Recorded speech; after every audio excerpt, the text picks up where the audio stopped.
क्या आप जानते हैं कि आपकी रसोई में धीरे धीरे जहर घुस रहा है?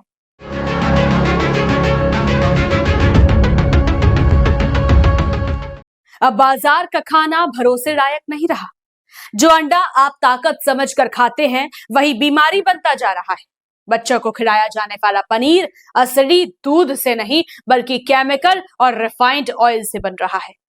और भुने चने की चमक असल में जहरीले रंग की चमक है। आज बाजार में सिर्फ सामान नहीं बिक रहा, बल्कि लोगों की सेहत के साथ खुला खेल खेला जा रहा है। नमस्कार, मैं हूं आयुषी गौड़ और आप देख रहे हैं फोर्थ पॉइंट न्यूज। आज हम बात करेंगे उस मिलावट के जाल की जो चुपचाप हर घर की रसोई तक पहुंच चुका है। एक ऐसा जाल जहां मुनाफे के लिए लोगों की थाली में जहर परोसा जा रहा है। इंजेक्शन वाले अंडे और नकली पनीर का काला कारोबार। सुबह सुबह डॉक्टर भी कहते हैं कि अंडा खाइए, शरीर को ताकत मिलती है। लेकिन जरा सोचिए, अगर उसी अंडे में केमिकल का इंजेक्शन लगाया गया हो तो? रिपोर्ट्स और खाद्य जांच एजेंसियों के मुताबिक कई जगहों पर अंडों को ज्यादा बड़ा, चमकदार और ताजा दिखाने के लिए खतरनाक पदार्थों का इस्तेमाल किया जाता है। आरोप है कि कुछ व्यापारी अंडों की क्वालिटी बढ़ाने के नाम पर केमिकल और हार्मोन का उपयोग कर रहे हैं। विशेषज्ञों का कहना है कि ऐसे अंडों का लगातार सेवन शरीर में हार्मोनल गड़बड़ी, पेट की बीमारी और बच्चों के विकास पर बुरा असर डाल सकता है। लेकिन सबसे ज्यादा डराने वाला मामला है नकली पनीर का। जो पनीर आप बच्चों को खिलाते हैं, मेहमानों को परोसते हैं, अगर वो दूध से बना ही ना हो तो? कई जगहों पर रिफाइंड ऑयल, स्टार्च, सिंथेटिक दूध, डिटर्जेंट और केमिकल मिलाकर नकली पनीर तैयार किया जा रहा है। दिखने में बिल्कुल असली, लेकिन अंदर से शरीर के लिए धीमा जहर। डॉक्टरों के मुताबिक ऐसा पनीर लिवर, किडनी और दिल पर गंभीर असर डाल सकता है। कुछ मामलों में यूरिया और सिंथेटिक केमिकल तक मिलने की बात सामने आई है। गर्मी के मौसम में पनीर की मांग बढ़ती है और इसी का फायदा मिलावटखोर सबसे ज्यादा उठाते हैं। और भुने चने की चमक के पीछे का जहरीला सच भी सुन लीजिए। भुना चना, जिसे लोग सबसे हेल्दी स्नैक मानते हैं, जिम जाने वाले लोग, बच्चे, बुजुर्ग, हर कोई इसे ताकत का खाना समझकर खाता है। लेकिन अब उसी चने पर भी सवाल खड़े हो रहे हैं। कई जगहों पर जांच में सामने आया है कि चनों को चमकदार पीला दिखाने के लिए सिंथेटिक रंगों का इस्तेमाल किया जा रहा है।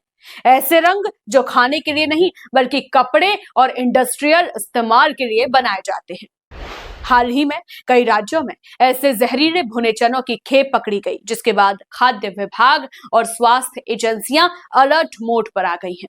विशेषज्ञों का कहना है कि ऐसे रंग शरीर में जाकर धीरे धीरे जहर की तरह असर करते हैं। इससे लिवर और किडनी खराब हो सकती है और लंबे समय में कैंसर जैसी गंभीर बीमारियों का खतरा भी बढ़ सकता है। यानी जो चना कभी ताकत देता था, वही अब बीमारी देने लगा है। और अब बड़ा सवाल ये है, आखिर कब रुकेगा मिलावट का ये खेल? सबसे हैरानी की बात यह है कि ये मिलावट अब सिर्फ बड़े शहरों तक सीमित नहीं रही। छोटे शहर, कस्बे, यहां तक कि गांव तक भी ये जहरीला कारोबार फैल चुका है। हर दिन लाखों लोग अनजाने में ये नकली और मिलावटी चीजें खरीद रहे हैं और अपने ही परिवार को खिला रहे हैं। सवाल सिर्फ सरकार से नहीं, हमसे भी है। क्या हम सिर्फ सस्ता देखकर सामान खरीद रहे हैं? क्या हम चमक देखकर क्वालिटी भूल चुके हैं? खाद्य सुरक्षा एजेंसियां लगातार कार्रवाई कर रही हैं। कई जगह छापेमारी हुई, सैंपल फेल हुए, नकली फैक्ट्रियां पकड़ी गईं, लेकिन इसके बावजूद मिलावट का बाजार रुकता नहीं दिख रहा। अब वक्त है सावधान होने का। अंडे हमेशा भरोसेमंद दुकान से खरीदिए। पनीर लेते समय उसकी गंध, बनावट और क्वालिटी जांचिए। जरूरत से ज्यादा चमकदार भुना चना तुरंत छोड़ दीजिए, क्योंकि कई बार सस्ता खाना बहुत महंगा पड़ जाता है। आज सवाल सिर्फ स्वाद का नहीं, पूरे परिवार की सेहत का है। क्योंकि मिलावट अब सिर्फ खबर नहीं रही, हर घर के लिए खतरे की घंटी बन चुकी है। आपकी इस विषय पर क्या राय है? क्या सरकार को मिलावटखोरों पर और सख्त कार्यवाही करनी चाहिए? कमेंट करके जरूर बताइएगा। और ऐसी ही सच्चाई जानने के लिए देखते रहिए फोर्थ पॉइंट न्यूज। नमस्कार।